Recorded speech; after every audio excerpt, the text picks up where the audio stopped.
نرگس اپنی بے نوری پہ روتی ہے، ہزاروں سال نرگس اپنی بے نوری پہ روتی ہے، تب جا کے ہوتا ہے چمن میں جیتا ہوا پیدا۔ یہاں پر بات ہو رہی تھی یوتھ کو اکٹھا کرنے کی، میں اس بارے میں تھوڑی سی بات کروں گا کہ سر نے بھی بات کی کہ ان کا ادارہ ہے اور یہ مختلف ویکینسیز جو ہے وہ نکالتے ہیں، لیکن لوگ نہیں۔ میں سمجھتا ہوں کہ جب سے انٹرنیٹ ہمارے معاشرے میں انٹرنیٹ کا عمل دخل ہوا ہے، اب یہ جو ہے وہ شہر، یہ گاؤں، یہ ملک نہیں رہا، یہ جو ہے وہ گلوبل ولیج بن گیا ہے۔ آج ہم اگر یہاں رہ رہا ہوں، میں اگر اورنگی ٹاؤن کے پستہ حال علاقے کا باسی ہوں تو میں اورنگی ٹاؤن کے پستہ حال کا باسی نہیں، میں دنیا کے ہر کونے میں رہ رہا ہوں۔ میں جب چاہوں، جس وقت چاہوں، میں ایک بٹن دباؤں کہ دنیا کے کسی بھی کونے سے کنیکٹ ہو سکتا ہوں، کسی کے ساتھ بھی لائیو کانفرنس پہ کنیکٹ ہو سکتا ہوں، کسی کے ساتھ جو ہے وہ بات کر سکتا ہوں۔ تو میں سمجھتا ہوں کہ اگر آپ نوجوانوں کی بات کر رہے ہیں تو جب سے یہ سوشل میڈیا آیا ہے، جہاں تک اس کے بہت سارے نقصانات ہیں وہاں اس کے بہت سارے فائدے ہیں۔ آج جب ہم سوشل میڈیا کھولتے ہیں تو ہمیں صرف وہ چیزیں نظر نہیں آتی جو ہمارے ارد گرد ہو رہا ہوتا ہے، ہمیں وہ سب کچھ بھی دیکھ رہے ہوتے ہیں، وہ تمام ڈیولپمنٹ بھی دیکھ رہے ہوتے ہیں جو پوری دنیا میں چل رہا ہے۔ وہ جو آج ہم بھلے ایک ایسے ملک میں ہیں جہاں بہت ساری بدحالی ہے، لیکن ہم جو ڈیولپمنٹ جو کچھ دیکھ رہے ہوتے ہیں اس ترقی پذیر ممالک کو دیکھ رہے ہوتے ہیں۔ ایک انسان جو انسانی فطرت میں ہے وہ ہمیشہ کچھ آگے کرنا چاہتا ہے، کچھ بہتر کرنا چاہتا ہے، کچھ بہتر بننا چاہتا ہے، تو اس کی اپروچ جو ہوتی ہے وہ ان ترقی پذیر ممالک کی طرف ہوتی ہے۔ ان ترقی پذیر ممالک میں جو نوکریز ہوتی ہیں، وہاں جو جابس ہوتے ہیں، وہاں جو کام ہوتا ہے، وہاں اس کی طرف ہوتا ہے۔ آج ہمارے یہاں بہت سارے، ہمارے معاشرے میں اورنگی ٹاؤن کی بات کروں، میں بہت سے ایسے نوجوانوں کو جانتا ہوں جو اس اورنگی ٹاؤن میں بیٹھ کر کے کئی لاکھ روپے جو ہے وہ کما رہے ہیں۔ آج کل ایک ٹرم ہے جسے ہم فری لانسنگ کہتے ہیں۔ فری لانسنگ کی مدد سے بہت سارے لوگ ہیں جو سافٹ ویئر کما رہے ہیں۔ آئی بیکس کے وہ گولڈ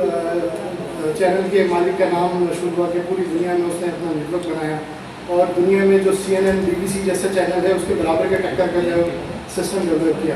وہ کراچی کا ایک نوجوان تھا، ٹھیک ہے، اس کے بھی بہت محدود وسائل تھے، لیکن اس نے اپنے آپ کو اس قابل بنایا کہ، اور اسی طرح ہر نوجوان جو محنت کر سکتا ہے، اسٹرگل کر سکتا ہے، وہ اس مقام تک پہنچ سکتا ہے۔ تو میں سمجھتا ہوں کہ میں خود ایک IT کا اسٹوڈنٹ ہوں، اور اس میں جو ہے وہ روز کچھ نہ کچھ سیکھ رہا ہوتا ہوں، اور میں سمجھتا ہوں کہ جب ہم اسٹوڈنٹس کی بات کرتے ہیں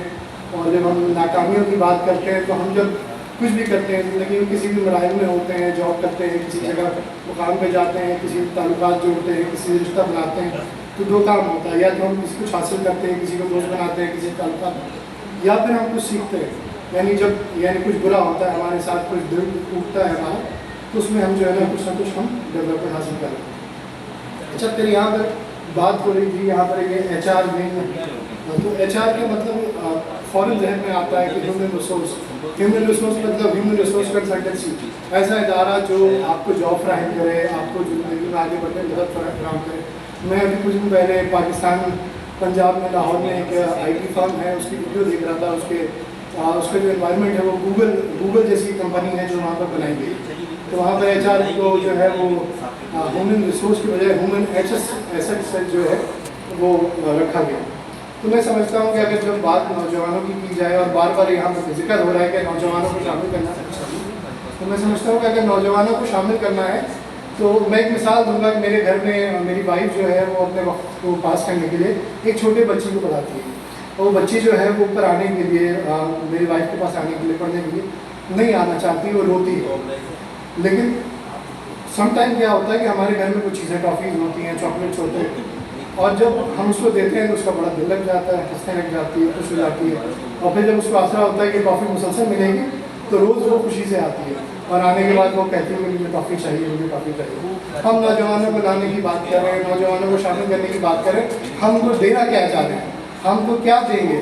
کیا ہمارے پاس کوئی ایسا لائے عمل ہے کہ ہم ان کو یہ دینے جا رہے ہیں؟ ہمارے پاس کوئی ایسا روڈ میپ ہے کہ ہم ان کو یہ دیں گے؟ جب تک ہم یہ طے نہ کریں کہ ہم نوجوانوں کو کیا دے سکتے ہیں،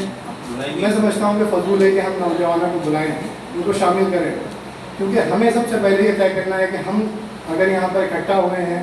ہم اتنے بڑے بڑے مائنڈس ہیں، تو ہم نوجوانوں کے لیے کیا کر سکتے ہیں؟ کیا ہم انٹرنیشنل ادارے جو ہیں، جو امریکہ میں کام کر رہے ہیں،